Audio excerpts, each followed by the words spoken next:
இந்தியாலேயே மிக மிக மோசமான வன்முறை கலாச்சாரம் கொண்ட, தேர்தலில் மட்டுமல்ல, தேர்தலுக்கு வெளியேயும் மிக மோசமான வன்முறை கலாச்சாரம் கொண்ட மாநிலமாக மேற்கு வங்கம் கடந்த பல பத்தாண்டுகளாக இருந்து வந்திருக்கிறது. நம்ம யாருக்கும் அது தெரியறதில்ல. இது கொஞ்சம் கொஞ்சமாக மம்தா பானர்ஜி தோற்கடிக்கப்பட்டவுடன், கடந்த 15 ஆண்டுகள் ஆட்சியில் இருக்கக்கூடிய அவருடைய தோல்விக்கு பிறகுதான் பலர் தைரியமாக பல தகவல்களையே வெளியே சொல்லி வந்திருக்கிறார்கள்.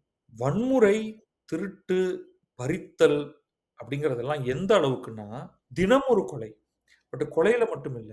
சாதாரணமா மாமூல் வாங்குறது. கட்சிக்காரன்னு வந்து மாமூல் வாங்குறது.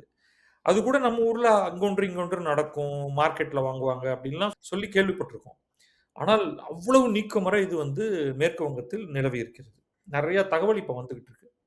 ஆனா, அதோடைய அடுத்த லெவல் என்னன்னா, நீ நீ வேற கட்சிக்கு நீ வாக்களிச்சியா?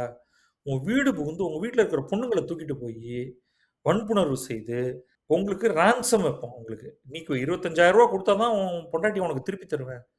என்றெல்லாம் செய்திருக்கிறார்கள். இது இது வந்து இத இன்றைக்கு பலர் எழுதும் அந்த விஷயங்கள் நமக்கு ஓரளவுக்கு கொலை. அதாவது நமக்கு தெரிந்து 2021 தேர்தலில் பாரதிய ஜனதா 77 இடங்களை பெற்ற காரணத்தினால், திரிணாமுல் காங்கிரசின் குண்டர்கள் குறைந்தபட்சம் 40லிருந்து 50 பேரை கொலை செய்தார்கள்.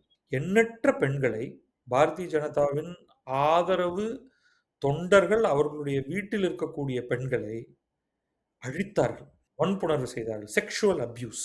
இந்த தகவல்கள் எல்லாம் நமக்கு இன்றைக்கு தெரிய வருகிறது. ஆனால் தோற்றும் இப்பொழுது வன்முறை.